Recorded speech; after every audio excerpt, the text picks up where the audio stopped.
Howdy folks. Now I recently did my first hands-on with the Fuji GFX 100 Mark II. Really impressive camera. I asked what you guys wanted to see next.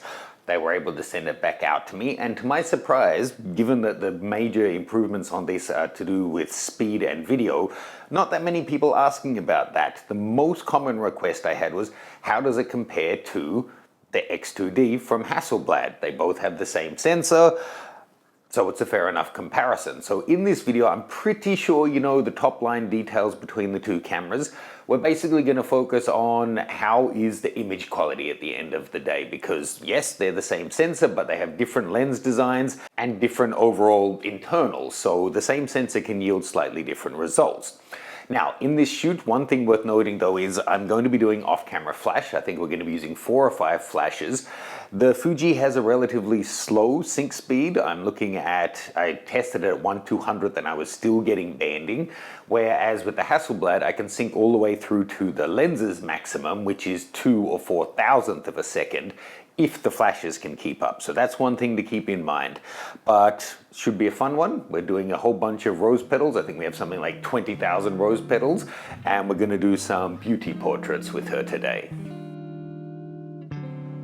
So I have to say, rearranging the room was a bit of a hassle, but then getting to just throw out all of these thousands and thousands of rose petals was actually kind of therapeutic and nice. And I think every girl kind of secretly has a dream of wanting to get this kind of a shot done. Certainly the models that I've spoken to about this flower series that I'm working on all like the idea of being surrounded by rose petals. This was my first time shooting with Michelle. You can check out her social media below. I think we created some really nice images on the day. We basically laid out the blanket on the floor so that I could get some good height above her, laid out all of the flower petals, and then shot away to get some different variations.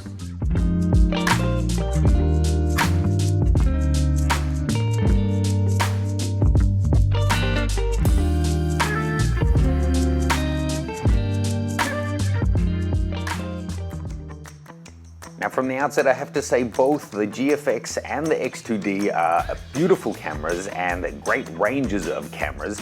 Whether you're in either system, check out my expert setup guides. I have one for the X2D and one for the GFX range. Takes you through all the different ways you can customize your camera to get the most out of it for your use case, as well as a complete run through of all of the different menus in the system. There's a link for that below, and whilst you're over there, you can download the sample files, and by signing up, you'll also have access to a free guide to improving your portraiture. Throughout the shoot, I was using 4 different flashes bounced into different corners of the room to give me nice overall balanced lighting, and I have to say it went fairly smoothly. It was a bit shorter focal range than I was anticipating, so I used the 35 to 75 and 32 to 64 more, used the 110 and 120mm lenses more for close-up shots. But I did have 2 issues with the Fuji. The first was it just completely locked up at one point and wouldn't let me do anything, it wouldn't turn off. And throughout the entire shoot, the shutter speed was locked. In manual mode, it was at 1/200th. At shutter priority, it was at 1/60th, and I just couldn't adjust it. I checked that the shutter speed lock wasn't on. I went through all these different options, couldn't figure it out at the time, so just had to work around it.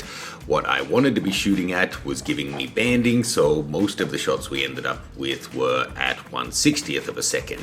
I ended up, once I got home, doing a full factory reset, and now it's good to go, just in time for my second shoot. Cleaning up all of those flower petals was surprisingly easy. We just scooped them all up using the sheet and then threw them back into the bags. For the next shoot, I got Felicia in studio, and we're doing a couple of different static studio shots, nothing too complicated. I just wanted to have a really nice strong studio light so we could shoot these at f8, f11, so we could get the optimal image quality out of these combos. Early into the shoot, however, the Fuji again just locked up. I've tried different cards, I've done a reset, it still just keeps doing it. No choice but have to drop the battery out. Anyway, we continue, we keep shooting, we get all of the different sample files, and essentially in this shoot, I was comparing the GFX with the 110mm lens. Here's a sample and a crop. And FYI, this is how it looks if you go past the paltry 125th shutter speed sync. And then I was using the Hasselblad X2D 120. Now this is a macro, so it lets you get in significantly closer. And here's a shot of my videographer, Aaron, from the day. Next up, I had Honey in doing a dance shoot, actually for the Nikon ZF, but whilst I had her, I got her to kind of stay a little bit still so that we could get some test shots again with these combos.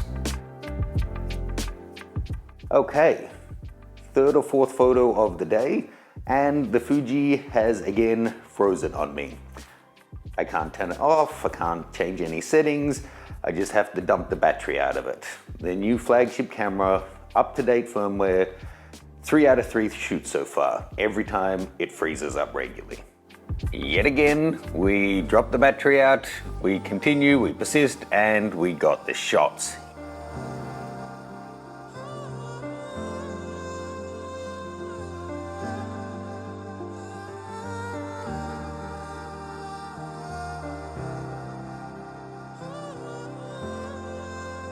Okay folks, back in studio now.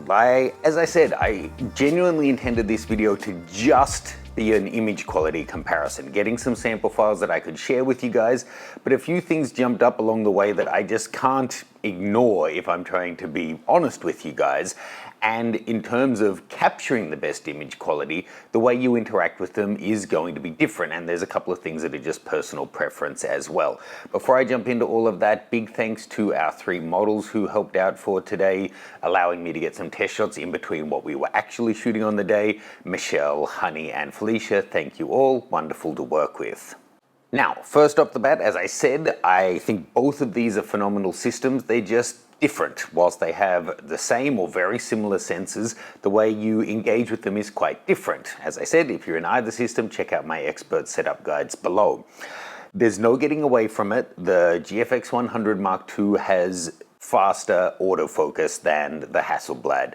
If you're shooting portraiture, the ability for it to identify the face or eye, move your point there, and even give you continuous autofocus and all of that kind of thing, there's a lot of times where that's going to be really helpful. Of course, if that doesn't impact the way you shoot and moving the point or having static subjects is how you tend to shoot, then you won't see a difference between the two.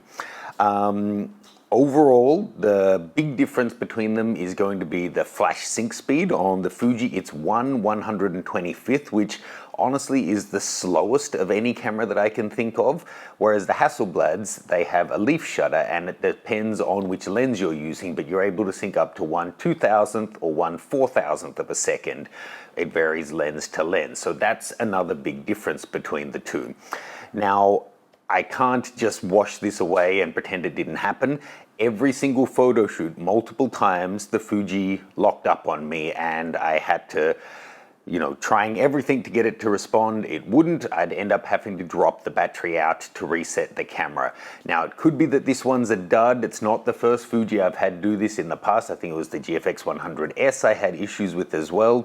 I made sure it's on the latest software. I tried different cards. I did factory reset when I was having the shutter speed lockup issue earlier. I've reported this to Fuji. They haven't gotten back to me on what the issue could be, but give them benefit of the doubt. It was probably just that I got unfortunate with a particular camera body that had an issue rather than it being a general issue, but still disappointing QC that a brand new flagship camera has an issue shipping like that. The other thing would be the ergonomics and the way you interface with the cameras, and this is really a personal factor.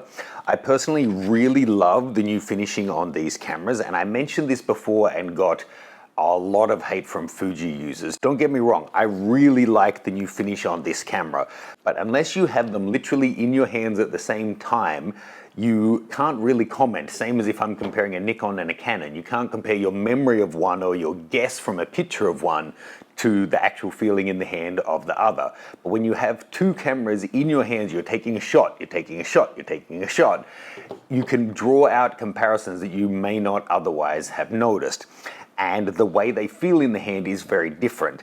This isn't all plastic. There's parts of it that are metal on the body, but parts of it are quite plasticky when you compare it to the Hasselblad, which is machined out of a single piece of metal. The overall finishing on the two of them and the ergonomics, the grip and the design of the Hasselblad is very, very simple. And the way you interact with the Hasselblad, it's mostly via the touchscreen, which is great in some situations, very intuitive, and the menu's very, very shallow, whereas the Fuji, which has a lot more options and requires a deeper menu, is more complicated, and there's a high chance that you're going to, let's put a positive spin on it, there's a higher chance that you'll get a lot out of my expert setup guide, because there's a lot more in the menu and finding it all can be a little bit of a challenge. But the overall build quality between them, it is just different. The Hasselblad is unlike any other camera that I can think of in that it just feels so solid because it is literally a single piece of metal, whereas this feels a little bit plasticky and a lot more typical in terms of its build quality, and these two are now fairly similar in price. Keep in mind, last thing, whilst the leaf shutter of the Hasselblads means that you can get those great sync speeds, it means that their lenses are significantly more expensive than the Fuji equivalents. You're looking at like 50% more, up to even double the price for the Hasselblad lenses versus the Fujis. Enough talk. Download the sample files and check them out for yourself. You can't expect to see the detail from 102 megapixels via YouTube compression, so check it out for yourself. They're over at learn.mattgranger.com. Let me know your thoughts and let me know what you'd like to see in a more detailed review when I go out to do a full comparison rather than just initially hoping to do this image quality test. Cheers guys, I'll see you soon.